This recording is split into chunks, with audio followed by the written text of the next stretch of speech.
the Track is a monthly web TV show about cryptozoology, natural history, green issues and whatever else the team feel like making up as they go along. Enjoy!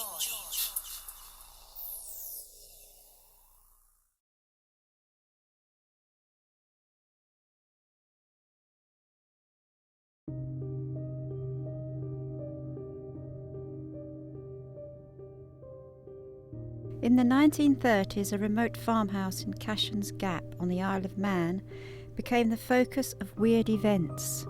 Following a poltergeist outbreak, a small strange creature appeared. The Irving family, who owned the house, heard the animal speak.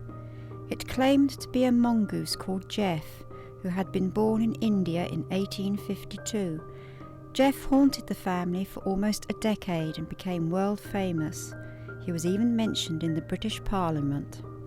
Although the house at Cashan's Gap was demolished in 1971, Jeff remains a Fortean icon to this day. Hello again, ladies and gentlemen, boys and girls, it's me, Barry Tadcaster, back again, and this is my old mate, Jeff the Talking Mongoose. I'm an earth wonder at world, me! Thou shalt never know what I am. I already know what you are, you're a talking mongoose. Oh, that's by the by. I was born in New Delhi in 1852. Hey! Well, you've aged quite well, ain't you, mate? Oh yes.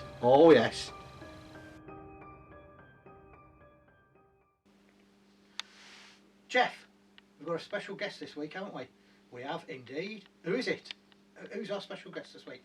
This week, live in the studio, we'll have Cliff Mitchellmore, who'll be talking about his cow. I really like the old credits.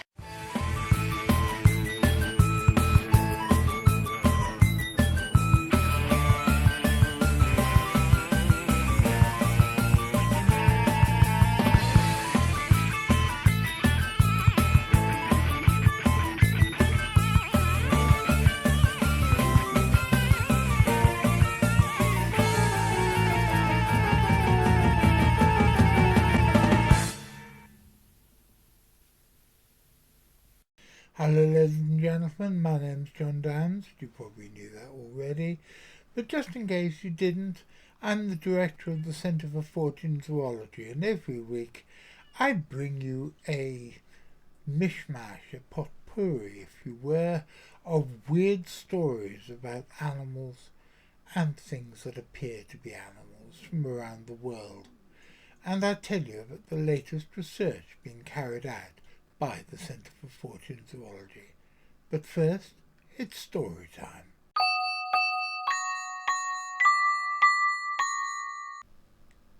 I alluded to this in passing, I think it was in last week's episode, but I then looked it up and I found that it was from The Restaurant at the End of the Universe by Douglas Adams, and I found myself not only laughing so much, but realizing that it has a fair amount of relevance, what I was trying to say last week, that I've decided I'm going to quote it to you in full. One of the major problems encountered in time travel is not that of becoming your own father or mother. There is no problem in becoming your own father or mother that a broad-minded and well-adjusted family can't cope with. There's no problem with changing the course of history. The course of history doesn't change because it all fits together like a jigsaw. All the important changes have happened before the things they were supposed to change, and it all sorts itself out in the end. The major problem is simply one of grammar, and the main work to consult in this matter is Dr. Dan's Street Mentioner's Time Traveller's Handbook of 100 Tense Formations. It will tell you, for instance, how to describe something that was about to happen to you in the past before you avoided it by time jumping forward 2 days in order to avoid it. The event will be described differently according to whether you are talking about it from the standpoint of your own natural time, from a time in the further future, or a time in the further past. and is further complicated by the possibility of conducting conversations whilst you're actually travelling from one time to another with the intention of becoming your own mother or father. Most readers get as far as the future semi-conditionally modified sub-inverted plagal past subjunctive intentional before giving up, and in fact later editions of the book, all pages beyond this point have been left blank to save on printing costs. The Hitchhiker's Guide to the Galaxy skips lightly over this tangle of academic abstraction, pausing only to notice that the term future perfect has been abandoned since it was discovered not to be.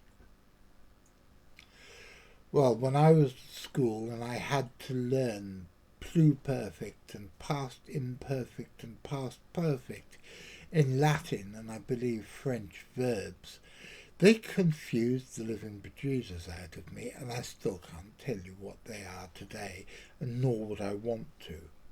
However, what I am trying to point out here is, like Douglas Adams, I have found, making a web TV show for broadcast 2 or 3 weeks after you've made it is rather complicated, because not only are you guys sitting there somewhere in my future, but I'm somewhere in your past, and whatever I have to say now may well be out of date by the time we get there. But as long as you're happy with that and I'm happy with that, it doesn't really matter. So, on with the show. And if you wondered why I was alluding once again to myself as a time-travelling cryptozoologist, it's down to our old friend Wally the Walrus. Earlier in the year, first of all he turned up on the coast of Ireland, then he turned up in West Wales, and a couple of weeks ago he turned up in Cornwall, and I knew nothing about it. I want to say a big thank you to my old friend Bob Skinner for having passed that news along to us. It's a great disappointment to know that he was only about 40 miles down the coast from here before deciding to do Brexit in reverse, say goodbye to our sceptred isle and disappear off to France. As far as I know, he is in France at the moment, and there have been several remarkably cute pictures of him in France, looking just like our old dear Prudence. And I have no idea, nobody knows except possibly Wally, where he's going to go next. However, if the weather still remains good next week, Carl's down, and I'm going to get him to take me out for a jolly one day, and we're going to go out, and we're going to go down to Padstow, and we're going to see if we can find some eyewitnesses, or, if we're very lucky, the fact that Wally has decided he really enjoys Cornish ice cream or something like that, or the odd pasty, and has decided to grace Padstow with his presence once again. And now, ladies and gentlemen, boys and girls, you understand why I went into all that stuff about time-travelling tenses at the beginning of the show. Because by the time you watch this, I will already have been to Padstow and come back, or not been to Padstow and not come back, if we decide not to go for whatever reason. And I will already know whether we have exciting news for you about the walrus, whether Carl and I just stopped, had an ice cream and came back up the road again, or whether something else, which I can't foretell, actually happened. And knowing the way that the world works, it will probably be the last. But oh my goodness, I never expected this. I've been hoisted by my own petard before I even had a chance to finish editing the bit just now, because the latest news, and this is a week or so before you'll be watching this, is that Wally is now in Spain. Apparently he didn't like France very much and decided to go south. What happens next? is only up to yours and his imagination. I'm not even going to try and hazard a guess. However, we did just mention Prudence in passing. Prudence was, of course, the old bulldog boxer cross that we had for so many years between 2010 and her death in 2019. And she did look remarkably like a land walrus. In fact, it was Richard Freeman who always referred to her as a land walrus. And while we're on the subject of Prudence, the other day Carl was in the garden clearing the hedges at the bottom of the underneath what's now my bedroom, and he came rushing in, said he needed a video camera quick because he'd just seen a ghost. And he rushed in and rushed out again, and he came back with this.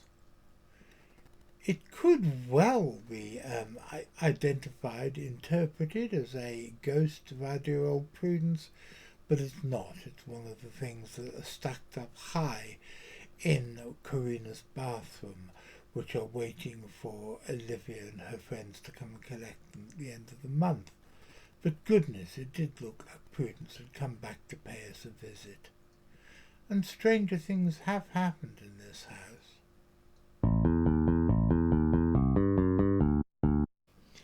And now, ladies and gentlemen, it's part 2 of my interview that I did a couple of weeks ago with Doug Hjicek. And just like I said last week, I want to apologise for some of the glitches in the film. I don't know what causes them, and I suspect it's the fact that we live in a little village in the middle of nowhere, and we're not even in the middle of that village. And when Tony Blair said that he would give broadband to any community who wanted it, he never said anything about replacing the telephone lines, and I don't think the telephone line that leads down underneath Back Street to my door has been replaced since about 1978. So please forgive us all for the slight glitchiness in the interview, and enjoy what Doug has to say about giant squids. I was very interested in the work you did making that remote camera array that you used to film the giant squid. The squid? Is that what you... Okay. We've got a bit of a bad connection your end. I mean, to me, that whole thing was amazing. I was amazing. And I do say that because other teams have tried to do that, including our team. We tried to, and it failed. Before I tell the story, I wonder if 50 years are going to go by, 60 years before somebody duplicates filming us, arc. So it all started, I got asked to go down to Mexico by Discovery Channel to explore squid, just, these very aggressive, let's say 4 foot, 3 foot, 5 foot squid that live in the called the Humboldt squid. They're extremely aggressive. And I thought, wanted to test it. And it was a theory that it was more, I don't even know if I had, it wasn't my theory. It's a theory on certain fish will get out of their niche. They won't breed. The females won't lay eggs. They won't have those eggs. They'll just steer clear and they won't breed for whatever reason, and they'll grow to astronomical sizes beyond their normal, where a northern pike might live 30 years, for instance. By not might live to be 100. Water is cold and clear and maybe more bacteria free. Might live to be quite old. I know that catfish grow to massive sizes if undisturbed and left alone. When I was up and I'd gone up there, reeling in a 30-pound lake trout. It's 30 pounds, about 44 inches long, 19 and a half in Earth's circumference. And I'm reeling this fish in, and here come this giant trout into my battling trout. And it was just moving slow like this. And I saw this 6-7 foot, maybe hard to tell, certainly was man-sized, and it was coming after my 30-pound fish. And then it dived down. I landed my fish. Did you see that? And the guide says, oh yeah, we see those once in a while, but you'll never catch them. They're too, just like, what? And I was up in Arctic Lake, which is, gently 80 feet to the bottom. Little bacteria, you can drink right out of the lake. And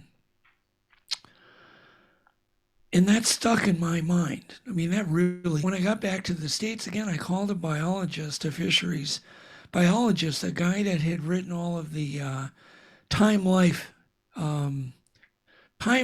books on fishing.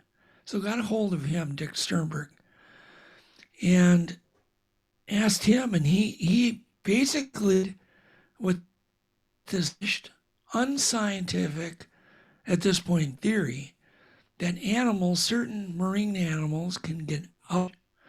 Females cannot breed and grow to astronomical sizes, which could explain why some Architeuthis or giant squid might grow to be 100 feet long, 120 feet long, who knows how big, endless, and other ones die within 2 years. Like a breed, and it kills them. So that's not uncommon for cephalopods. So I had a theory, the Sea of Cortez, there should be giants at the bottom of the Sea of Cortez. That was my theory, and I wanted to test it. And I actually tested it years before I actually got to do the expedition. I had made basically a giant mylar, just cut it out with a scissor, swimming tail. We put in a straight section. So when you pulled it through the water, it would flutter and wave. I put it on a system in the Sea of Cortez, and I lowered it to the bottom about 500 feet because on this camera, I had literally basically snuck on audition for Discovery Channel. And my camera got attacked pretty quick, probably within 5 minutes. It's down 500 feet. And it was just to be attacked, but it tore a 600-pound Kevlar cable that was a camera. Just ripped it off, just like instantly. Tore it right in half. And I went, and I had it wrapped around the boat, the gunwale of the boat. And it just tore it off, just instantly. Snap. And I heard a big sucker hitting my lens and a big hook, the chitin hooks they have on their tentacles. So it's all I got footage of was a big hook. I did not turn that footage over to Discovery. I kept it. And I thought, well, this squid at least was 25, 30 feet. Living in the Sea of Cortez, where there shouldn't be squid that big. They're really warm. They're moderate at least, and that's where Architeuthis has never been said to ever live. So finally, when I got Monster Quest, it was one of the first shows I'd pitched to the the people that make the decision to say, yes, you can spend money on that. I pitched it to them, and I can imagine, they were skeptical because my plan was to catch a regular squid that migrate up and down the column, that probably would only lose, and attach a camera in a kind of a crude way with a base hooker and a cotter pin to poke it through their dorsal fin, and then put a cotter pin on it, and then send them down as a Trojan. And then that camera basically would be on this squid that would want to be eaten by a giant, a true giant. And as that squid ventured down, other squid of its own size kept investigating the camera, just really showed intelligence. And they're very cannibalistic, extremely cannibalistic. Two squid the same, 4-foot squid will eat each other. They'll eat each other both while they're alive. And, whoever has the less eaten off them will survive. And when it got deep, of course, at that point, it filmed a giant eye reflection and a very wide in the length. I mean, it really was enormous. When we showed all of the people like Roger Hanlon, I remember Roger just said, "Oh, this is big." He's a squid expert, deals with squid every day, been studying him his whole life. But he couldn't tell what species it was. Then it went to Clyde Roper. Clyde could not tell, just wasn't high enough resolution. And I really didn't species it was, whether it was an Architeuthis, whether it was just a Humboldt squid. I had figured it had gotten out of its niche, maybe 20 years, 10 years versus a few years. And that's what I just kind of, in the back of my mind, it was many, many years. Discovery decided to do something with the footage, and they hired their own experts and their own people to go to do a 2-hour TV special called Predators of the Deep, which I was not involved. What I was involved in is getting all the footage that was used in the doc, but they basically took all this that we had get, then added a little bit more of their own footage, and then re-edited the whole show, got a new narrator, and called it Predators. It verified that Architeuthis ducks, and the first one ever filmed, free swimming. Yeah, before that, the only ones that have been filmed were dead or dying ones, weren't there? That was one. They were caught on. One caught on a hook. Yeah, they were caught. Yep. They weren't free swimming, just Architeuthis, just doing, lured it, with this squid, but the squid we lured was free swimming, and that went to attack was free swimming. But what's interesting is that even that giant squid sensed something was wrong and backed up. Just amazing. I really find that, to me, fascinating. From a personal point of view, I think your use of technology like that has got to be the way forward for cryptozoology. The way we're going to find proof of these creatures is through judicious use of technology, not by running around the backwoods going, "Hey, look, there's something over there." It's going to be by clever use of technology like that. I call it the multi-step process. If you're not doing 20 different steps, taking one step was we had to build a lure big enough to catch a squid, big enough to carry the camera. So that's one steps it took. The lure to catch the squid, to then get the squid and figure out a way, and all the people camera, but I had to get the camera built. That's another step. We had to have a special camera for deeper water, stand the 1,000 feet of pressure. I had to have a huge amount of cable put on this camera, Kevlar cable.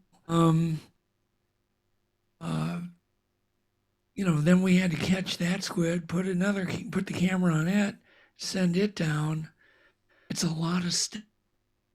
It didn't break the bank. It didn't cost millions, but it cost many, many, many thousands of dollars. And it was something I'd ever tried. That's part of the key too. So many researchers on cryptozoology just keep doing the same thing over and over again. And because And, I've been guilty of that too. And even trying new things, because how long do you want to try the new thing before you give up on the new thing? If it doesn't. But to me, I think the best solution for all cryptozoology is going to be mounting prey animals or big animals, mounting cameras on them. If you're after the Tasmanian tiger, you should release a rabbit with a bonnet that maybe the collar drops off so you can collect the footage. It's maybe a collar that gets soggy eventually and drops off the rabbit. And with a little transmitter so you can find the collar again. But you release the camera on it in tiger territory, New Zealand, or the island of, Tasmania. To me, things that are going to change cryptozoology is putting these micro cameras on known animals that are either or just may happenstance come by it. Because all animals will utilize a bridge or stream, whether it's a fallen log, common game trails, they all use, whether they're prey or predator. And to me, camera on a like a coyote, if you're after a Bigfoot, which is one of the things I want to do, is put a camera on a coyote. Coyotes have any type of symbiotic relationship with the Bigfoots. Who knows? Who even knows that Bigfoot's real? But you put a camera on a coyote and maybe the coyote will get the best footage for you, or the first really decent wildlife footage. But it's a multi-step process. So what's your next project? It is going to be putting camera systems on a coyote, one. You can get anything. I'm looking for a great centerpiece for a new doc that I want to make 2 hours long. And I had a centerpiece for a film, and I ended up debunking the centerpiece. So I had to delay the whole process. So I took a piece of film that's been out there for a while, but pretty unlooked. No one has ever claimed it was but it was an amazing piece of footage. And I got a hold of the original film, transferred it, and then I could see it was Bigfoot. It was not a guy in a suit, though. So it was nobody was trying to hoax anybody. It was just in a very weird circumstance. But I debunked the footage, and therefore I can't go forward with my documentary. So because I'd really like to be a little more spectacular. Pardon? What was it? A bear? No, it actually was but they were not dressed in a suit. They were just wearing the regular street clothes.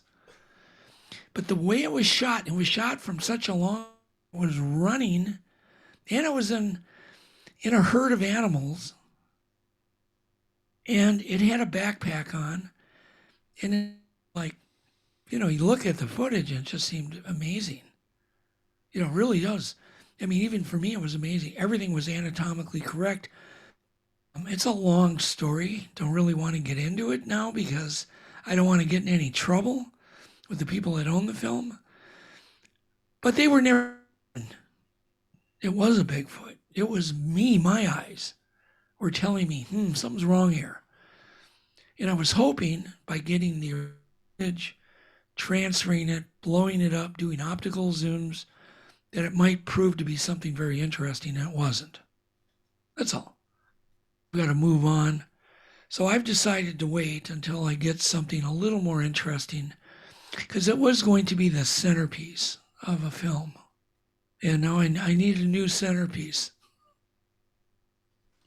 It may take me years. I may die before I get my centerpiece. But my next try, Jonathan, is putting cameras on, catching coyotes, putting cameras on them, and I've got a theory that there is some type of relationship between coyotes and Bigfoots and Sasquatches. Theory. And the theory is based on things I've seen and things that have happened to me in the field.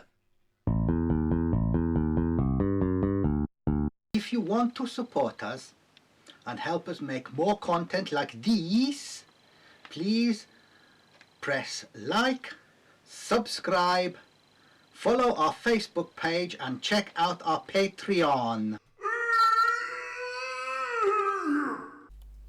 And as the ghost of Joe Strummer and I are telling you, please remember to ring that notification bell. Otherwise you won't be told when we've got another show. And that, boys and girls, is the end of another episode. I hope you enjoyed it. I want to say a big thank you to everybody who's helped, particularly Louis, Graham, Carl and Doug for his very gracious interview. I look forward massively to having Doug back on the show in a few months' time when we've sorted out the technical problems. In the meantime, guess what? I'm going to be back 7 days' time, Saturday afternoon, 3 o'clock. So until then, when I have another dose of weird mystery animals and high strangeness for you, be seeing you.